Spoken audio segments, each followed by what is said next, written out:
जय गुरु जी। संगत जी, जब हम अपने गुरु की वंदना करते हैं, अपने गुरु के बारे में बात करते हैं, तो हमारे ना कष्ट कट रहे होते हैं।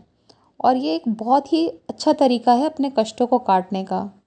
तो अपने गुरु का के बारे में बात करना, उनके सत्संग करना, उनके सत्संग सुनना, उनके सत्संग सुनाना। 90% तो गुरु जी हमारे हर लेते हैं, लेकिन ये 10% में भी हमारी जान निकल जाती है। तो आप सोचिए, 100 के 100% अगर हमें हर अपने भोगने पड़े कर्म, तो कितना बुरा हाल हो।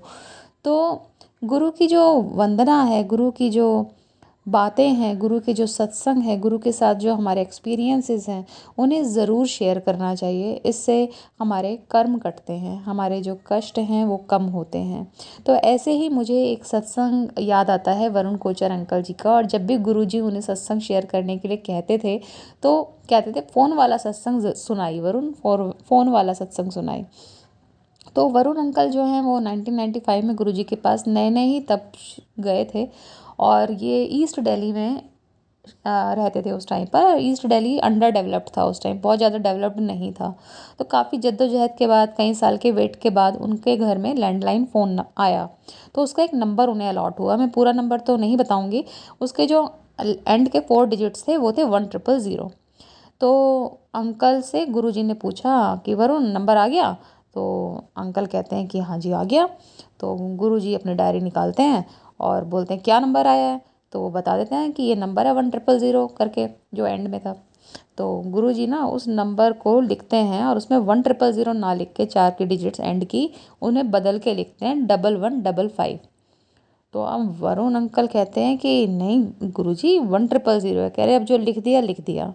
तो उस टाइम नए नए जुड़े थे और इतना कुछ पता नहीं था कि जिनसे बात कर रहे हैं वो कौन है। कहते हैं दुनिया को कहते रहते हैं अपनी ईगो त्यागो, अपनी ईगो त्यागो, खुद त्यागते नहीं है। मैं कह रहा हूँ मेरा नंबर 1000 से एंड होता है और ये लिख के बैठे हैं 1155। तो अगर काट के दोबारा से सही लिख दें, मुझे पता होगा ना मेरा नंबर कौन सा मुझे मिला है या नहीं मिला। अपने मन में उनके ये चल रहा है। कहते चलो कोई बात नहीं, लिख दिया लिख दिया। वो अपने घर आ गए। 2 दिन बाद टेलीफोन एक्सचेंज से उनके घर पे फ़ोन जाता है। कहता है वो हमें ना नियम कानून का पता नहीं था और हमने गलती से ना आपको ये वाला नंबर दे दिया। ये तो एक्सचेंज इंजीनियर जो होता है उसको अलाउड हुआ होता है नंबर।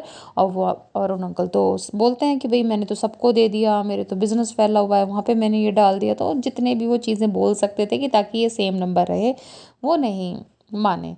तो उनको अब नया नंबर टेलीफोन एक्सचेंज वालों ने दिया और वो नंबर क्या था? 1155। एंड के 4 डिजिट्स उसके वही थे जो गुरुजी ने लिखे। मतलब पूरा नंबर एग्जैक्टली वही था जो गुरुजी ने लिखा था उस डायरी के अंदर। फिर जब अगले दर्शन पे वो गए गुरुजी के पास, तो वो कहते हैं वरुण तेरा नंबर सही हो गया? तो वो इतना झेप रहे हैं वरुण अंकल। कहते हैं गुरुजी मेरे दिमाग पे ताले पड़ गए थे, मैं पता नहीं क्या क्या सोचने लगा। तो गुरुजी इतनी तेज़ हंसे ना, क्योंकि वो तो हमारा दिमाग भी रीड कर लेते हैं, उन्हें पता है कि क्या क्या चल रहा है इनके दिमागों में। तो उन्हें सब कुछ पता है कि आगे क्या होने वाला है। तो इसी हिसाब से उन्होंने वो नंबर भी बता दिया था जो 2 दिन बाद उनका बदलने वाला था। तो गुरुजी अंतर्यामी हैं, उन्हें ही पता है हमारे भविष्य में क्या लिखा है।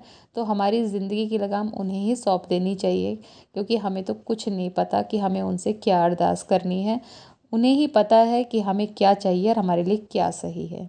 जय गुरु जी, शुक्राना गुरु जी।